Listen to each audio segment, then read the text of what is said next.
Snow Treasure by Marie McSwiggan, Chapter 3. When Peter went back to bed, he was far too excited to sleep. What was Uncle Victor planning? It was some dangerous scheme, whatever it was, and somehow he, Peter, was in it, too.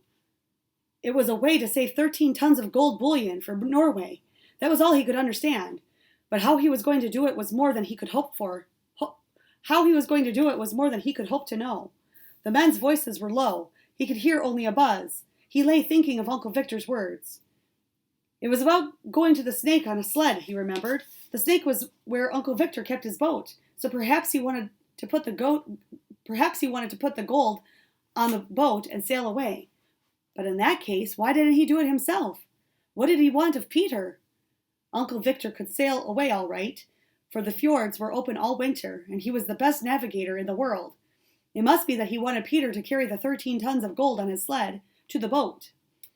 But if he took as much as he could on every trip, he supposed he'd be an old man before he was finished. Say, he sat up in bed, he asked how many children in Ryswick School. So that's what he means.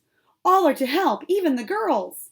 Peter fell asleep, figuring how long it would take 25 boys and girls to carry 13 tons of gold. For how long a distance did Uncle Victor say? For 12 miles. It was a strange problem, for he had no idea how much they could carry at a time. Some of the boys had awfully rickety sleds that wouldn't hold much more than themselves. He guessed he probably could carry 75 pounds. But little fellows like old Svensson and Nils Larsen couldn't take half of that, even downhill. Luckily, it's downhill and not up, was Peter's last thought before he was sledding down a mountain of dreams. The next day he tried to find out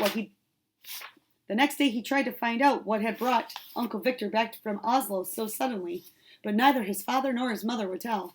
They were talking in low voices when he got to the breakfast table. But not Lovisa, his mother was saying.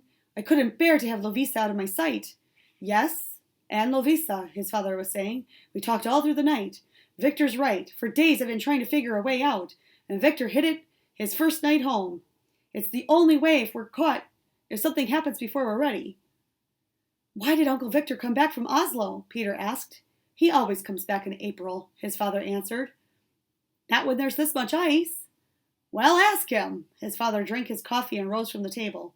On the way to school, Peter and Lovisa saw an unusual sight in the town square.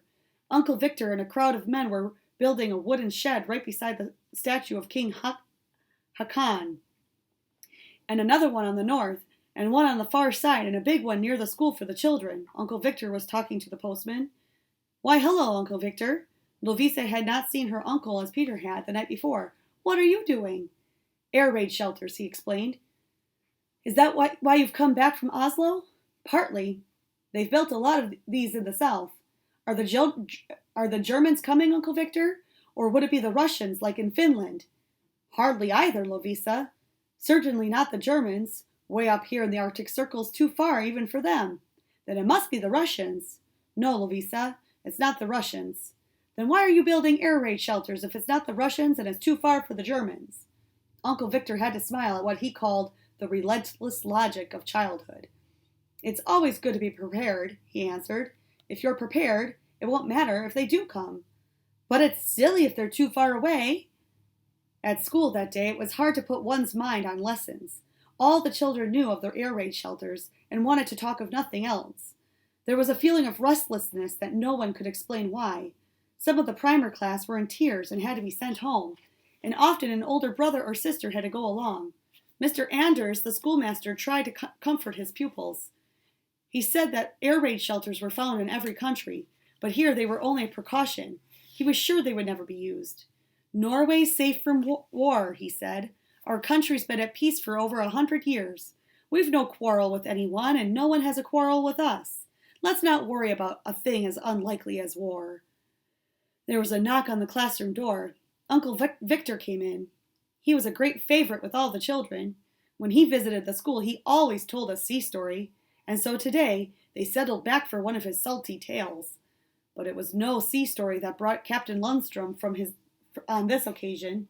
He whispered a few words to Mr. Anders and then spoke to the class. Now that we're building bomb shelters, we ought to have an air raid drill, he said. We want to teach everyone to go in an orderly fashion to the shelters and not be crowding the doorways.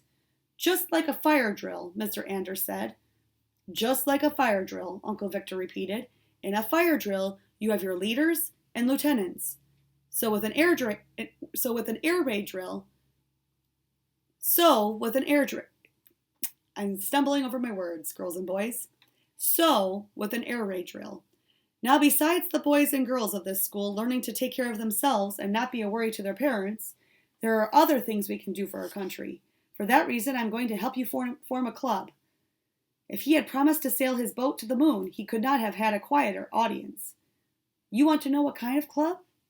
Well, for lack of a better name, we'll call it the Defense Club. Your president, you must obey in everything. You must do all he asks and never question him. For your president, I am going to appoint Peter Lundstrom. And that's it for Chapter 3.